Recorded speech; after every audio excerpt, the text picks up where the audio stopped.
என்னை காட்சிப்படுத்திய உறவுகளுக்கு நன்றி.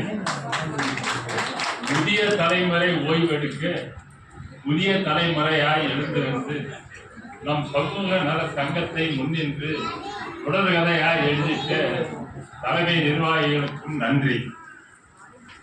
நாட்டை காத்திருந்த கர்ணர், நம் நெஞ்சமதில் வீசுகின்ற தென்றல், மகத்துவத்தை காத்து நிற்கும் மன்னர், ராகத்தில் என்றும் அவர் பின்னர். ஓய்வுதான் இனி என நினைத்து ஓய்ந்திருந்த உடல்தனை அரங்கத்தில் ஏற்றி வைத்து அகம் குளிர மகிழ்வித்த அன்பு சொந்தங்களுக்கு நன்றி.